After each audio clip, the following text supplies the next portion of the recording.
예, 파이미니스트리 통합 입문과정 성경은 드라마다 2주차 파트 3 이제 타락에 대한 부분을 같이 이야기 나누도록 하겠습니다.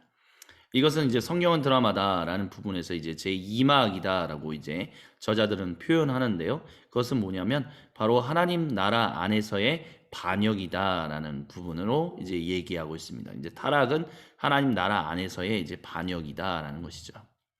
그래서 이제 이 부분들에 대해서 내용을 살펴볼 때 먼저 유진 피터슨 이제 목사님 또는 교수님에 대한 얘기를 이제 표현을 해요.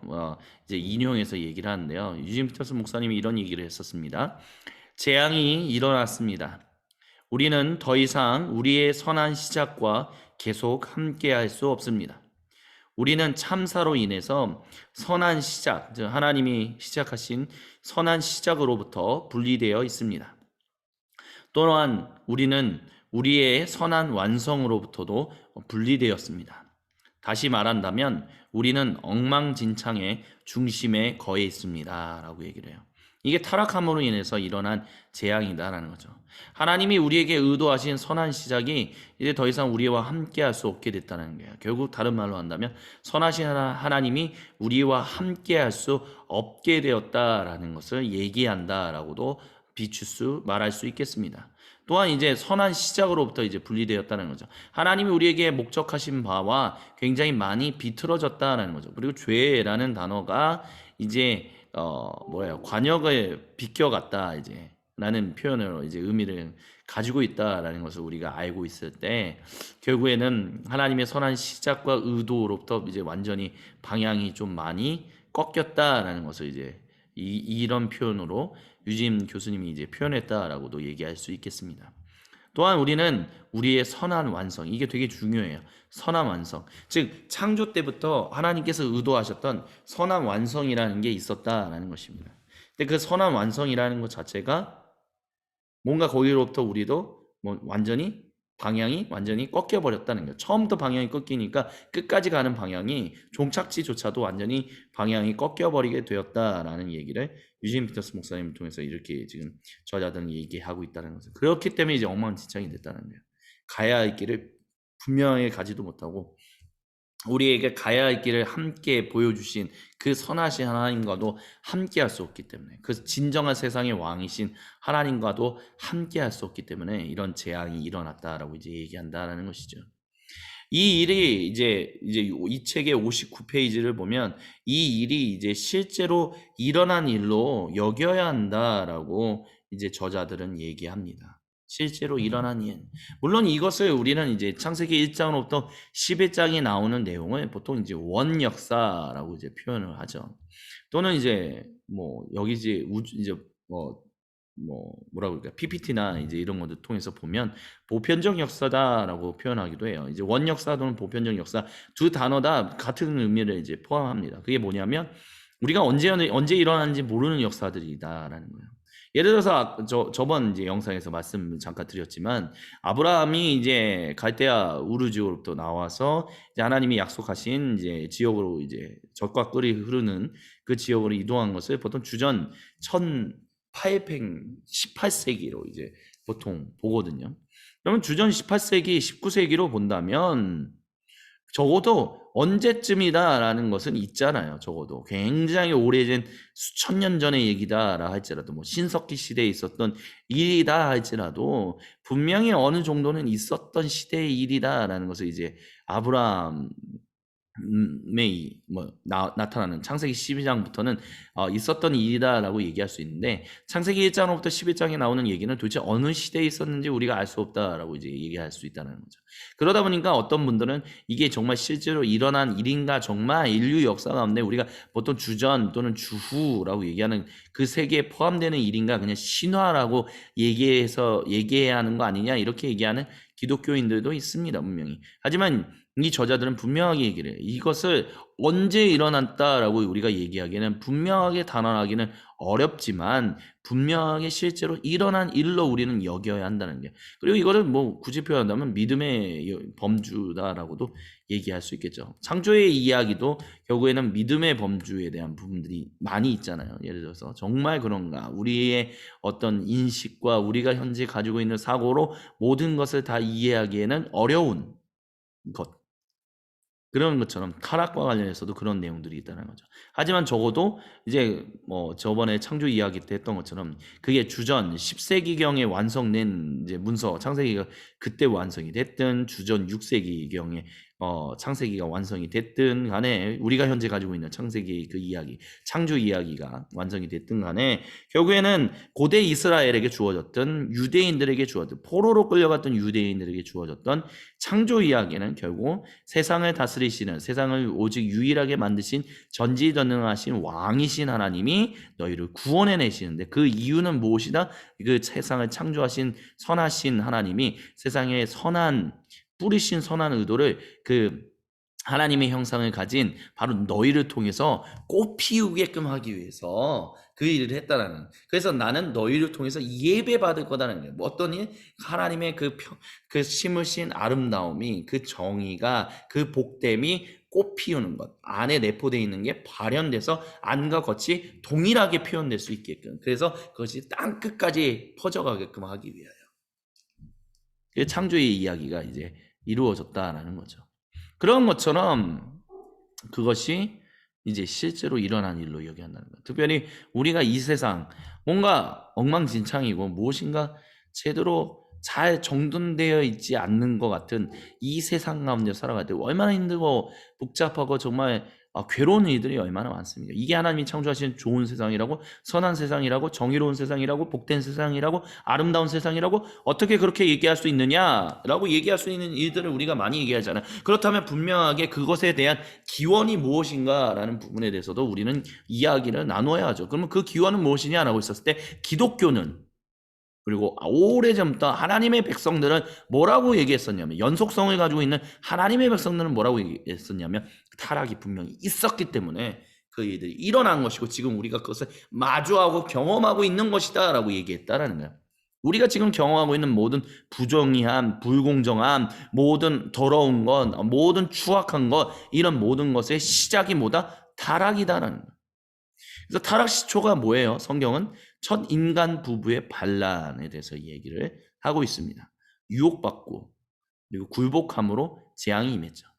마귀라는 존재가 등장해요. 사탄이라는 존재, 뱀이라는 존재가 등장하죠. 옛 뱀이라고 이제 표현되는 계시록에 보면 이 존재가 도대체 하나님이 창조하신 건 맞아요. 근데 이 존재가 어떻게 그리고 무슨 목적으로 왜 창조되었고 왜 이런 일을 했는가라는 부분에 대해서 창조 이야기는 창세기 이야기는 우리에게 많은 얘기를 또한 창세기뿐만이 아닌 성경은 우리에게 많은 내용을 전달해 주지 않아요. 많은 부분이 신비에 둘러싸여 있다라고 얘기할 수 있습니다. 하지만 우리가 분명하게 알 수 있는 것은 있다라는 거죠. 그건 뭐냐면 일단 에덴 안에 있었던 샬롬이 깨졌다라는 거예요. 샬롬을 가리켰을 때 우리는 보통 평화라고 이제 얘기를 하죠. 평화. 그래서 어떤 분들은 이것은 내적인 마음의 평화, 아무리 외부에서 어떠한 정말 지저분하고 정말 불공정하고 불공평하고 부정의한 일들을 겪는다 할지라도 우리 안에 내적인 마음의 평화만 있으면 되는 거야. 이것을 성경은 샬롬이라고 얘기했다. 뭐 이렇게 얘기하는 분들도 있지만 사실 원래 성경이 표현하는 샬롬은 조화 또는 부요함이다라고 얘기를 해요. 그래서 하나님이 창조하신 하나님의 형상인 사람이 하나님과 함께 더불어서 살아가는 것, 그래서 하나님 안에서 다른 사람들과 함께 더불어서 살아가는 것, 그래서 창조 세계와 더불어서 살아가는 모든 것, 다양성 속에서의 어떤 하나됨이라는 그것이 나타나는 것이 원래 성경이 말하는 샬롬이에요. 그렇기 때문에 하나님이 창조하신 사람이 각각 신체적 성별로서의 남성과 여성으로 각각 다른 모습을 분명히 가지고 있잖아요. 제가 지금 두 자녀를 지금 이제 하나님이 주신 은혜를 따라 지금 섬기고 있는데요. 한 자녀는 이제 여성이고요. 한 자녀는 이제 남성이에요.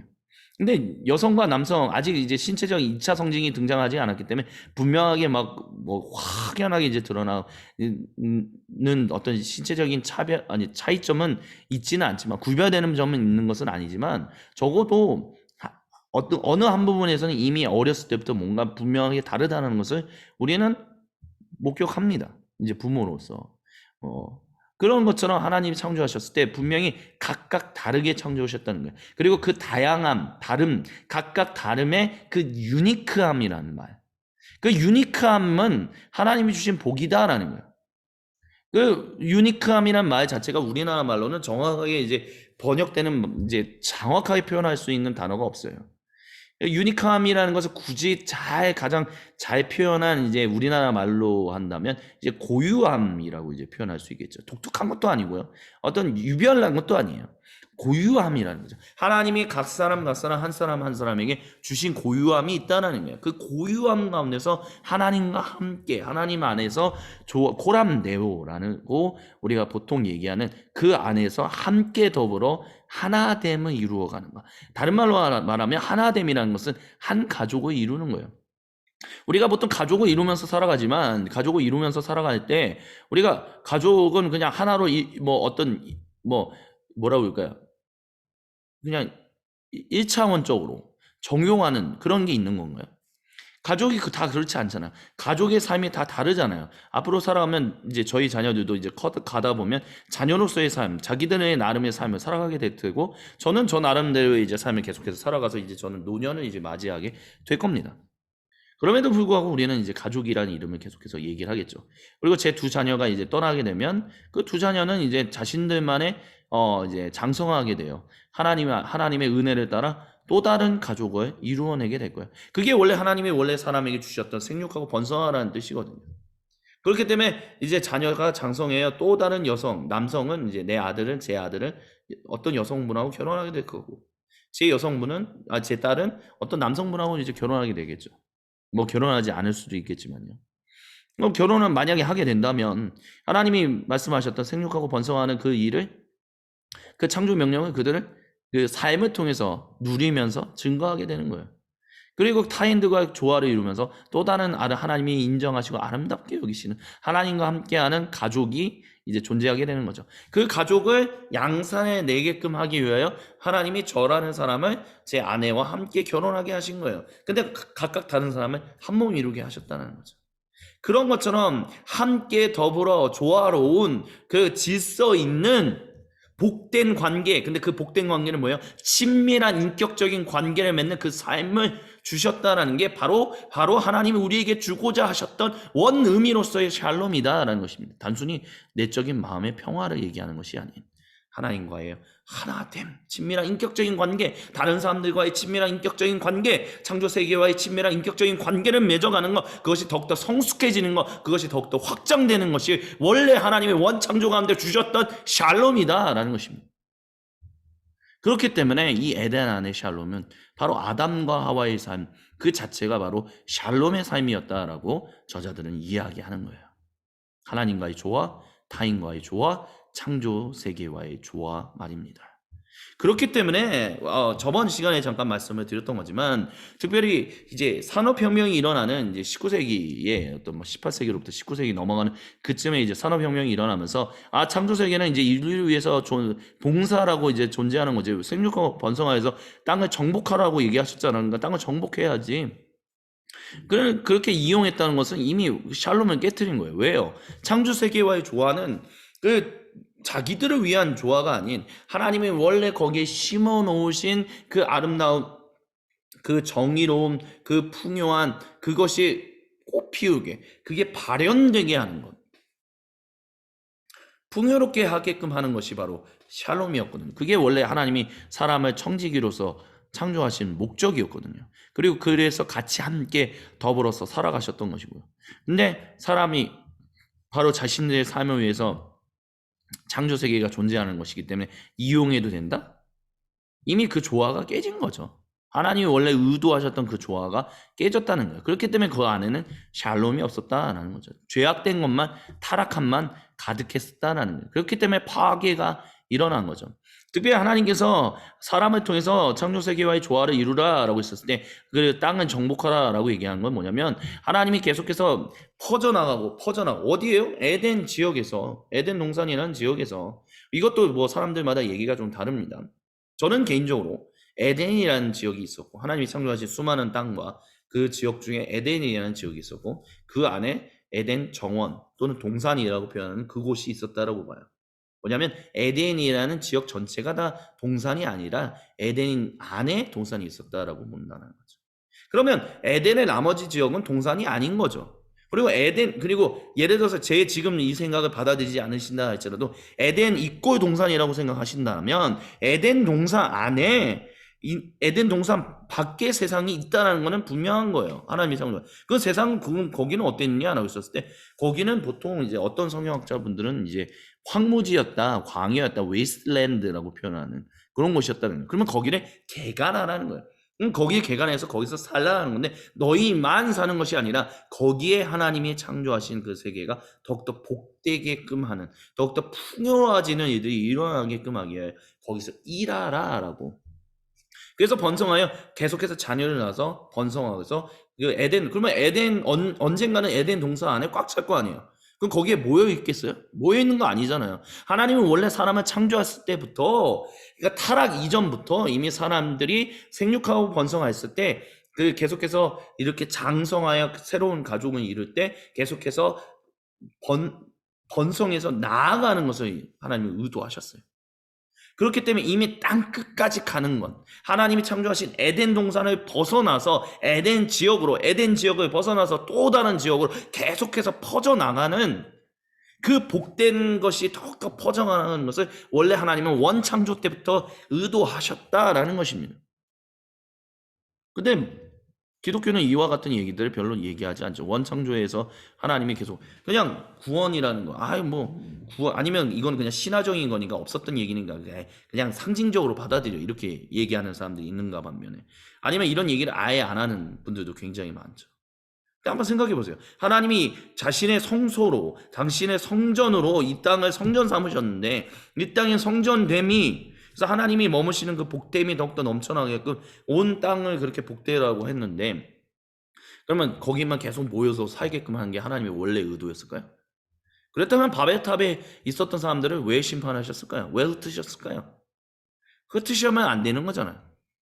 그러니까 원래 하나님은 타락 이후의 결과로 사람들을 흩으신 게 아니라 원래 타락 이전부터 원창조의 의미로부터 생육하고 번성하여 땅에 충만하고 땅은 정복하라 거기를 그래서 그 땅의 웨이스트랜드가 복되게 하라라는 그 거룩한 예배로서의 일로서의 예배로서 이미 온 땅에 퍼지라는 것을 창조 때부터 사람에게 의도하셨다라는 거예요.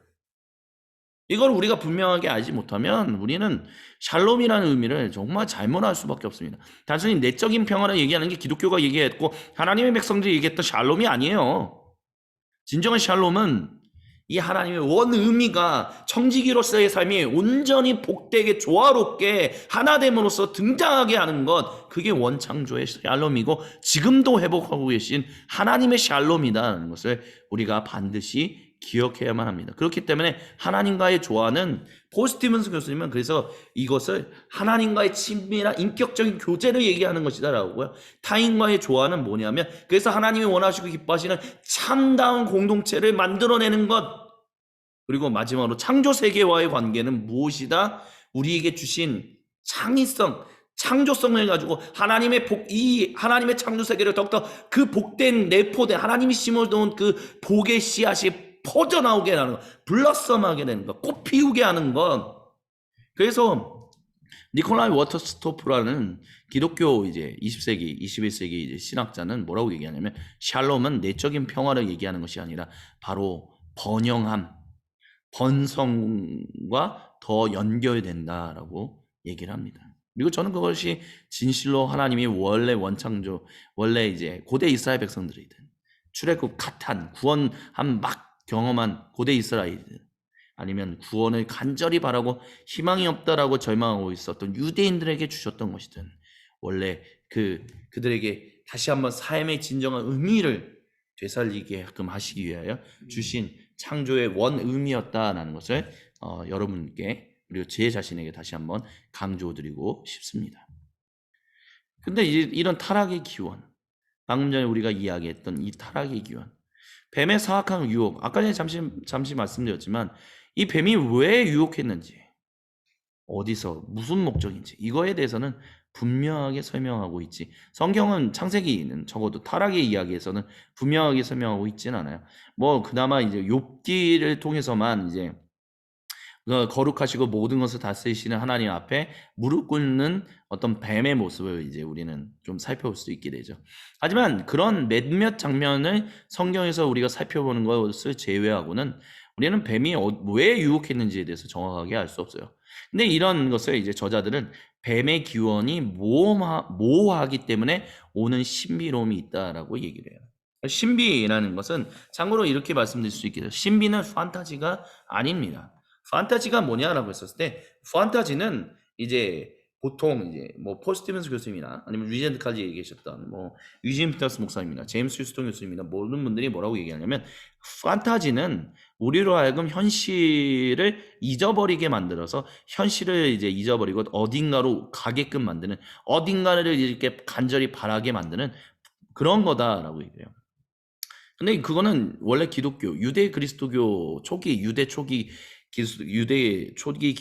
그리스도교가 얘기했던 하나님 나라가 아니죠. 하나님 나라는 어디로 가는 저 천국 얘기하는 게 아니거든요. 하나님 나라는 여기에 임재하시는, 원래 하나님의 성전으로서 창조되었던 이 땅, 근데 타락함으로 인하여 엉망진창이 된 이 하나님의 이 성전을 다시 청소하시는 하나님, 그래서 다시 이 땅을 성전 삼으시는, 그리고 더 원래 나아가야 할 방향으로 아름답게 이끌어 가시는 그 새 창조로 이끌어 가시는 하나님에 대해서 성경은 얘기하잖아요. 그러니까 이 땅이라는 거죠.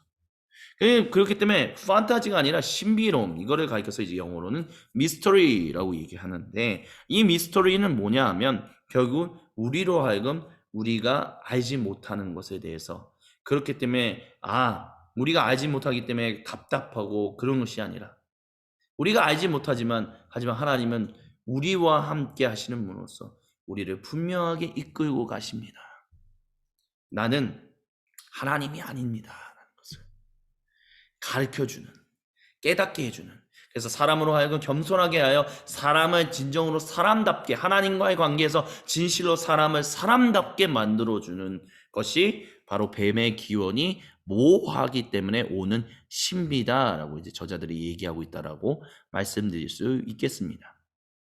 그렇기 때문에 우리는 이 땅의 힘으로부터 벗어나서 몰라, 나는 그냥 어쨌든 빨리 하나님이 이제 빨리 죽어서 천국 가고 빨리 이 땅하고 완전히 상관없는 이제 새하늘과 새 땅에서 난 영원히 살 거야, 이런 관점이 아닌, 하나님, 이 뱀 우리가 알지 못합니다.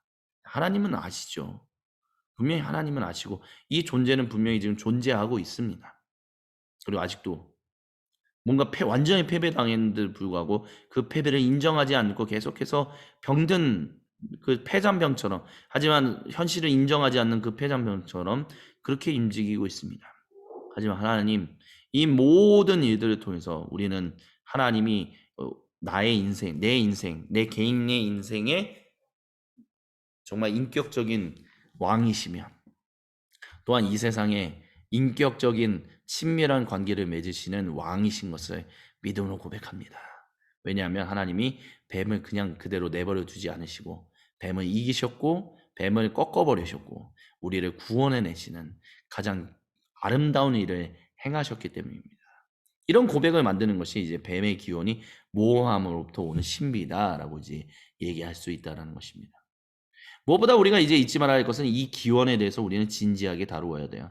어떤 이제 기독교의 어떤 뭐라고 할까, 전통들은 이런 어떤 뱀의 기원, 어떤 영적인 어떤 모습에 대해서 그건 명적인 게 아니라 그냥 신화적인 표현이야. 원래는 이제 정치적인 거, 경제적인 거, 사회 구조 이런 걸 얘기하는 거야. 뭐 이렇게 얘기하는 분들도 있습니다. 근데 이거는 우리가 온전하게 통합적으로 전체적으로 다룰 수 있어야 돼요. 그러니까 뭐냐면 요한계시록을 보면 이제 하나님을 대적하는, 이제 예수님을 대적하는 기원으로서 이제 정치적인 세력들 또는 문화적인 세력들, 어떤 사회 구조적인 세력들에 대해서도 얘기하지만 결국에는 반드시 하나님의 원래 영적인 그 옛뱀이라고 말하는 그 영적인 세력들에 대해서도 분명하게 표현하고 있거든요. 특별히 우리가 이제 살아가고 있는 시대를 이제 신화적인 요소들을 많이 이제 벗어던진 비신화화된 이제 세상이다라고 이제 보통 얘기들을 많이 합니다. 그래서 성경을 우리가 읽을 때도 이런 비신화적인 요소로서 이제 읽어야 한다. 이제 이걸 이제 성경을 이제 구약학이나 성경 신약학을 이제 공부하신 분들은 아시겠지만 이거를 이제 주창했던 분이 루도트 불트만이라는 이제 20세기 중후반에 이제 중요한 중반이라고 해야겠죠. 중반에 이제 위대한 이제 신약 성경 독일 학자인데요. 이런 분들을 이제 떠올리실 거예요. 하지만 이 두 저자이신 이제 크레이그 바르톨로뮤나 마이클 고인 이 두 분 같은 경우는 이 기원을 그냥 단순히 비신화적인 요소로 다뤄서는 안 된다라고 얘기를 해요. 물론 그렇다고 해서 너무 신화적인 것만 추구해서도 안 된다라고 해요. 그래서 모든 영적인 거, 정치적인 권세, 그러니까 뭐 정사와 권세라고 표현했던 정치적인, 경제적인, 사회 문화적인 이 모든 것들, 그것들도 분명히 타락의 기원에 이제 뱀과 연관되는 부분들이 분명히 있지만, 그럼에도 불구하고 잊지 말아야 할 것은 그 기원의 가장 중요한 부분 중에 하나는 바로 영적인 것이다라는 것을 기억해야 한다라고. 천사들이 있는 것처럼 뱀이라는 존재들의 영적인 존재들이 있다라는 것도 우리는 좀 더 진지하게 다루어야 한다라는 것을 지금 저자들은 얘기하고 있습니다. 그것에 대해서 저는 이제 뭐하고 관련해서 말씀드렸냐면 신화적인 모소들을 이제 다 벗어던지는. 그래서 이거는 약간 기독교 영성 운동과 이제 좀 관련해서 이제 기독교 영성 신학자분들과 연관해서 얘기한다면 이제 인문주의자들이 하게 된, 그래서 인문주의적인 어떤 성경 읽기로 인해서 이런 영적인 것들을 좀 많이 배제하고 기적에 대한 어떤 이야기들도 그냥 다 배제해버리는 어떤 그런 비신화 시켜버리는 이제 성경 해석을 이제 주창한 사람들로 인해서 기독교 영사 가운데 이제 성도님들 가운데 이제 영향을 끼친 게 뭐냐면 어떤 일이 일어나냐면, 그러니까 탈주수화가 일어났다고 얘기해요. 그러니까 이 세상에 어떤 그런 신비로움이 가득한 그런 신비로움에 대한 것들을 다 벗어던졌다는 거예요. 그러니까 이성으로 이해하는 건 우리의 어떤 오감이라는 것을 통해서 기억하는 이것만이 중요하지 그 외에 나머지 것들은 존재하는 것이 아닌 그냥 허구고 허상이다라고 얘기하는 그런 것. 그래서 사람들이 더 이상 그런 것들은 없는 존재, 아니면 그런 걸 얘기하면 뭐 기적을 얘기한다든지 아니면 뭐 영적인 세력을 얘기하면 웃기고 있네, 말도 안 되는 소리 하고 있어, 그런 게 어딨어, 그 비이성적인 거야, 그 바보 같은 얘기야, 이렇게 얘기하는 모든 관점들이 어디서 나왔다? 이런 현상을 가리켜서 뭐라고 얘기한다? 바로 탈주술화된 세상 가운데 우리가 살아가고 있다라고 이제 얘기한다는 거죠. 그것과 관련해서 근데 모더니즘의 어떤 그런 근대주의의 어떤 그런 이성을 중심으로 하여 어떤 인류의 어떤 개선과 진보, 그런 것들을 이제 얘기했던 사람들이 이제 제2차 세계대전을 겪으면서 그것들이 굉장히 많이 타격을 받았잖아요. 그러면서 이제 후기 근대주의, 포스트 모더니즘이 이제 등장하기 시작했는데, 그러면서 이제 사람들이 다시 이제 생각하게 된 게 이성으로 우리 인간의 어떤 오감과 이성으로 모든 것을 다 판단할 수 있고 그게 모든 것을 가장 우리를 더 나은 존재로 만드는 것이 아니다라는 이제 운동들이 이제 등장하기 시작한 거죠. 그게 이제 보통 이제 뉴에이지라고 얘기하는 어떤 영적인 운동, 이제 영성 운동이라고 얘기하죠. 기독교 영성 운동은 아닌 거죠. 그러면서 이제 기독교가 다시 영적인 것들을 얘기할 수 있는 어떤 어떤 삶의 자리가 마련되었다라고도 얘기할 수 있을 거예요. 그러면서 이제 다시 어떤 그걸 가리켜서 이제 재주술화라고 이제 보통 표현을 합니다. 근데 주술이라는 말 자체를 되게 미신적인 요소를 이제 받아들이기 이제 거부하는 기독교인들이 굉장히 많으실 거라고 분명히 알고 있습니다. 그럼에도 불구하고 이 용어를 쓰는 것은 뭐냐면 결국에는 그러니까 이 세상 가운데 있는 수많은 신비. 근데 진정한 신비는 오직 누구예요? 기독교인들은 하나님, 삼위 하나님으로 함께하는 그거다라고만 인정하잖아요. 그럼 나머지의 것들은 뭐예요? 마귀적인 것들이 있다라고 이제 얘기할 수 있겠죠. 어쨌든 이런 것들에 의해서 다시 한번 영적인 것들을 얘기하게 되는 그것이 이제 1960년대부터 다시 이제 일어나기 시작했고, 그러면서 이제 뉴에이지에 대한 관심, 요가에 대한 관심, 뭐 이런 것들이 서구 사회나 오늘날 우리나라에서도 많이 일어나고 있다라는 거죠. 그런 가운데서 우리가 이제 이런 타락의 기원을 어떤 영적인 측면, 분명히 뱀이 영적인 존재로서 있었고 지금 패배당했다는 것을 얘기하는 것을 진지하게 다루는 것은 당연한 것이다라고 말씀드릴 수 있겠어요. 그것을 진지하게 다루지 않는다면 결국에는 우리는 자꾸 인간의 이성이 모든 것을 가장 잘 파악하고 있고 인간의 이성만이 인간의 온전한 존재로서 이제 이끌어 나가는 참된 것이다라고 얘기하는 그 근대주의자들이 얘기했던 잘못된 그것을 계속해서 따라가게끔 만드는 것이다라고 얘기할 수 있을 것입니다. 그렇기 때문에 우리는 이 기원에 대해서 이제 진지하게 다루어야 돼요. 그런 측면에 대한 어떤 배경적인 설명을 이제 뭐 주술과 뭐 탈주술과 재주술화 이런 용어들을 통해서 말씀을 드렸습니다. 창세기 3장 1절부터 6절에 이제 얘기하는 것은 이제 뱀의 이제 사악한 유혹이 이제 나오죠. 참고로 이 그림은 이제 가이사랴에서 이제 4세기경에 이제 그려진 어떤 모자이크로 이제 벽에 그려진 것일 거예요, 아마. 모자이크로 이제 판명돼서 이제 그런데 이제 이제 선악을 알게 하는 나무에 대해서 이제 그렸다라고 이제 보통 얘기를 합니다. 근데 여기 이제 창세기 3장 1절부터 6절을 통해서 우리가 알 수 있는 것은 뭐냐면 일단 지식과 선악을 알게 하는 나무를 주시고 그것을 먹지 말라라고 얘기하신 것을 보여요. 거기를 통해서 이제 우리는 어떤 규율이 있었다는 것을 우리는 살펴보게 됩니다. 그러니까 하나님께서 창조하신 세상에 그것은 이제 방종함, 그냥 우리가 원하는 대로 마음대로 행동할 수 있는 그런 세상을 가리켜서 자유로운 세상이다라고 얘기한 것이 아니라 하나님과의 관계 가운데서 그리고 하나님 안에서 다른 사람들과의 관계 그리고 창조 세계와의 관계 가운데 일종의 어떤 규율이 있었다라는 거예요. 그리고 그 규율이 있다라는 것을 어떤 사람들은 이제 되게 불편하게 여기는 사람들도 실제로 있습니다. 제가 어렸을 때 이제 만났던 뭐 친구들 가운데서는 아니 차라리 선악을 알게 하는 나무를 심지 않았으면 이런 일이 일어나지도 않았을 거 아니야 이렇게 얘기하는 사람들도 있어요. 근데 이제 오늘은 이제 지금의 저는 이제 그 얘기에 대해서는 이렇게 이제 답을 할 수 있겠죠. 그러면 우리는 그냥 뭐 아무런 것도 없이 그냥 로봇처럼 사는 거랑 그게 뭐 로봇처럼 사는 거하고 무슨 다른 점이 뭐가 있겠어? 이렇게 이제 얘기할 수 있다는 거죠. 무슨 얘기냐라고 한다면 사람이 사는 데 있어서 규율 함께 더불어 살아가는데 특별히 우리가 함께 이제 타인들과 함께 이제 아름다운 공동체를 이제 형성하면서 살아가는 것을 하나님이 우리에게 원창조 때부터 이제 의도하셨다라고 했잖아요. 남성과 여성을 이제 창조하고 그가 한 몸 이루게 하셨다는 거, 한 가족 이루게 하셨다는 것 자체가 바로 그거다라고 말씀드렸는데 한 가족으로 살아가는 데 있어서 중요한 것은요. 적어도 함께 더불어 다양한 사람들이기 때문에 다양한 사람들이 한 가족으로 살아가는 데 있어서 이제 뭐 영향을 주고받잖아요. 영향력을 주고받는데 그 영향력을 주고받는 데 있어서 일종의 함께 약속한 게 이제 있어야 한다는 거죠. 그걸 가리켜서 이제 규율이다라고도 얘기할 수 있겠어요. 규율이라는 것은 막 딱딱하게 너 이거 안 하면 혼나? 이거 지키면 이제 복받아? 이게 아니라 함께 더불어 살아가는 데 있어서 우리가 함께 더불어 살아가는 데 있어서 이게 굉장히 중요합니다. 맺는 약속이라는 거죠. 한 가족으로. 그래서 언약이라는 게 그런 거잖아요. 언약과 계약의 차이를 얘기할 때 폴 스티븐스 교수님은 이런 얘기를 해요. 언약과 계약의 차이는 일단 동등한 점, 같은 점은 이거다. 둘 다 뭔가 약속을 맺는 거예요. 그러니까 약속을 맺는 거잖아요. 그래서 나는 이걸 해줄게, 너는 이걸 해줘. 뭐 이런 거. 너 이거를 안 지키면 나도 이거 안 지켜. 뭐 이런. 만약에 약속 안 지켰을 때 이제 어떠한 일이 일어나고, 약속을 지키면 어떠한 일이 일어나고, 이런 것들을 이제 맺는 게 이제 언약과 계약의 이제 유사점인데, 다른 점은 뭐냐면 계약은 그냥 계약 맺는 거예요. 우리 계약이 이제 어느 정도 성취되면 아니면 파기되면 그걸로 끝이에요. 근데 언약은 우리가 서로에게 속했다라는 것을 이제 이제 기본적으로 전제하고 이제 얘기를 합니다. 한마디로 말하면 한 가족 되었다라는 거예요.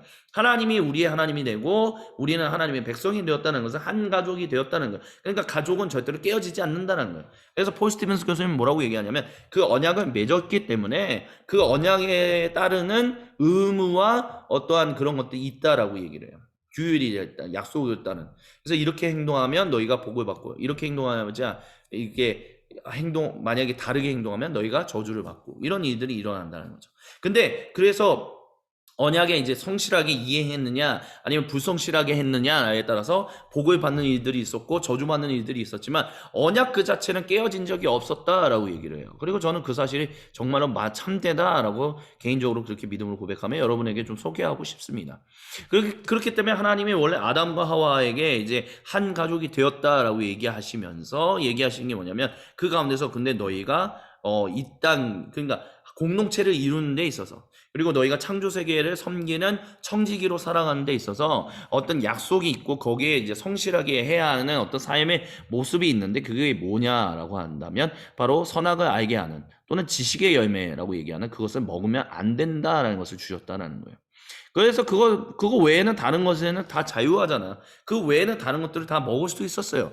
다른 것들을 다 누릴 수 있었고, 그리고 아름답게 일할 수 있었고, 수많은 그 한 부분을 제외하고는 수많은 복들이 있었습니다. 다른 것들을 선택할 수 있는 자유들이 훨씬 더 많았다는 거죠. 그 규율, 그 약속의 어떤 그거 하나, 그 하나로 인해서 그들의 자유가 완전히 구속당한 것이 아니라 완전히 무슨 억눌림 당한 게 아니라 그거 외에 다양한 수많은 자유함이 있었다는 거예요. 선택하는 자유함. 근데 그것에 대해서 뱀이 유혹했다라는 것이죠.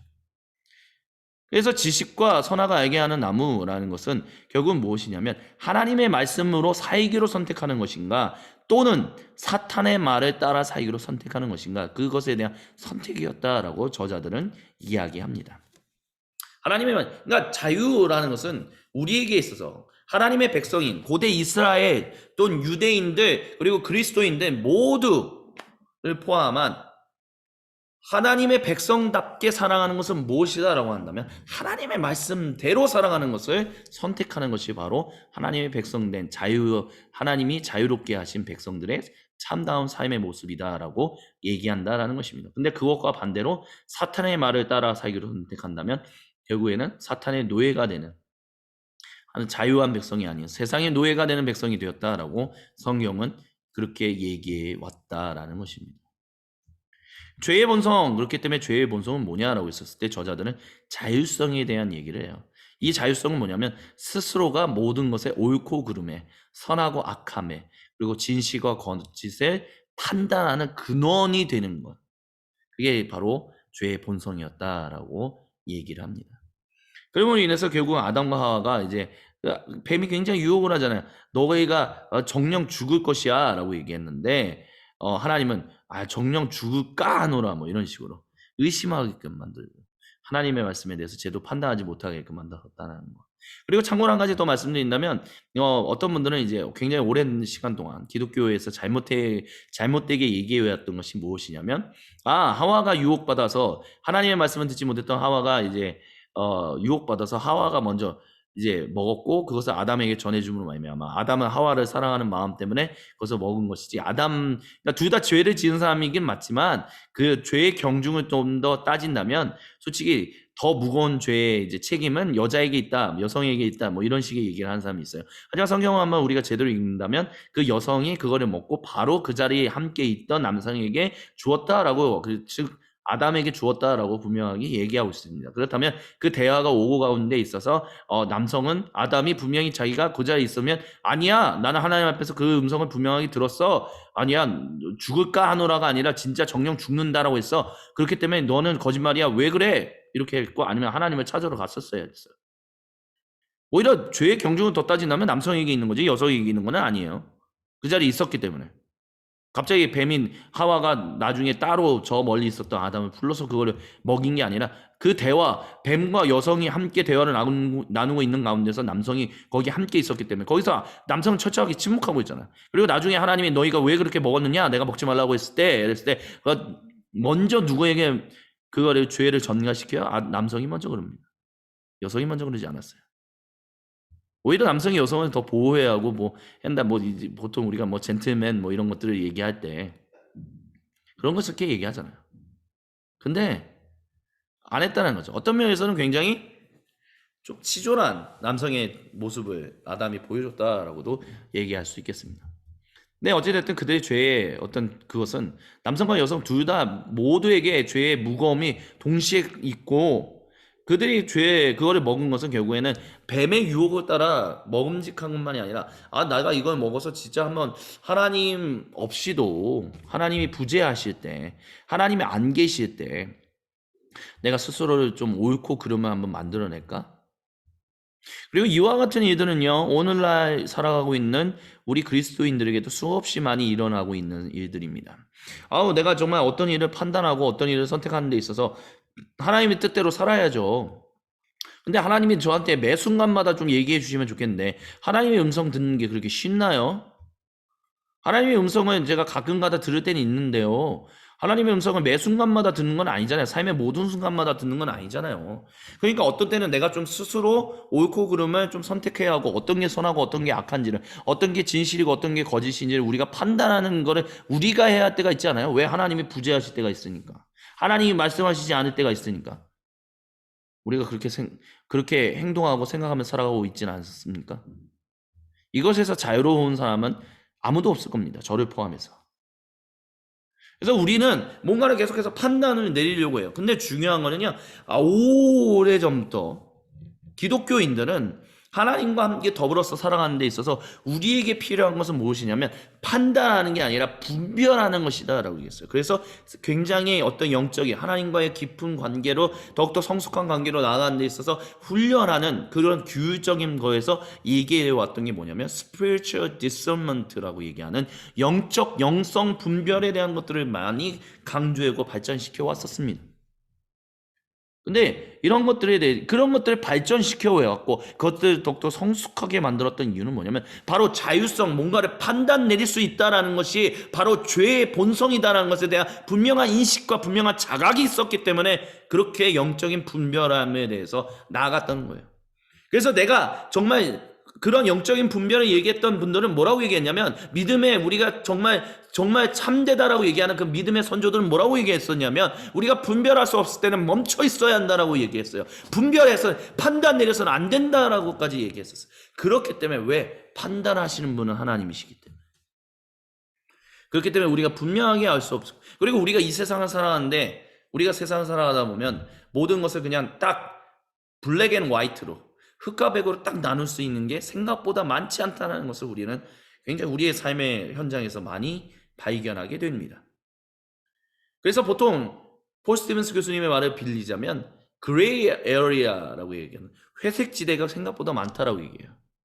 무엇이 옳고 무엇이 그른지 무엇이 선하고 무엇이 악한지 무엇이 진실이고 무엇이 거짓인지 구분하기가 굉장히 어려운 세상 가운데 살아간다는 거예요.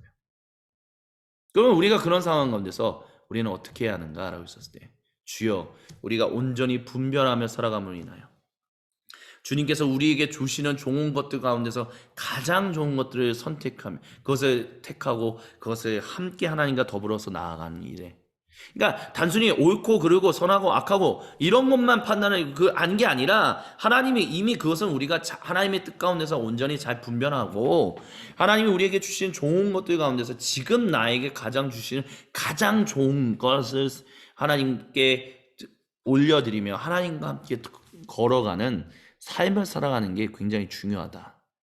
왜? 그게 하나님이 창조하신 사람의 원래 모습이다라는 믿음이 있기 때문에 그렇게 한다는 거예요. 왜냐하면 자율성이 바로 죄의 본성이다라는 분명한 인식을 그들이 가지고 있었기 때문에 그렇다라고 얘기할 수 있을 것입니다.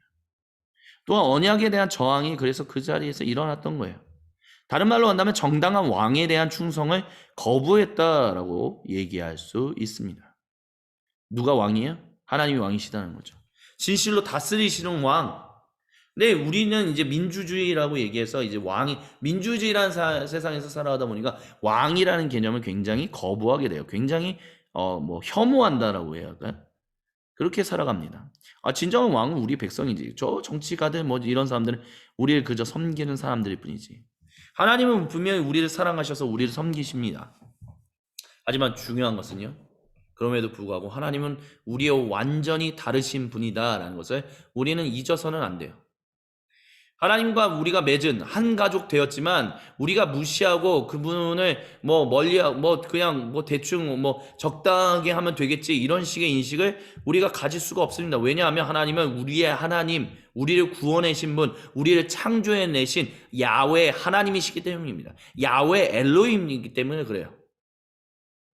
그렇기 때문에 우리가 언약에 대한 저항은 뭐냐면 정당한 왕이신 진실로 세상을 창조하시고 구속하시는 그래서 완전한 완성으로 이끌고 계신 그 하나님을 정말 인정하고 그분과 어떻게 하면 함께 더불어 평화를 이루며 하나님 맡기신 그 부요함을 이루며 샬롬에 이루면서 살아갈 것인가, 그것에 대해서 우리가 온전히 생각하면서 살아가야 돼요. 그것이 바로 언약에 신실하게 살아가는 삶의 기본 자세다라고 말씀드릴 수 있겠습니다. 그것에 대해서 우리가 헌신하지 않으면 그것은 언약에 대한 저항을 하는 거고요. 그것은 바로 죄의 본성이다라고 얘기할 수밖에 없습니다.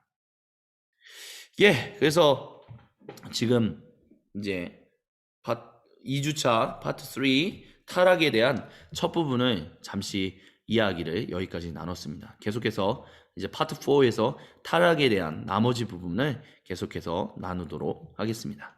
지금까지 시청해 주셔서 감사합니다.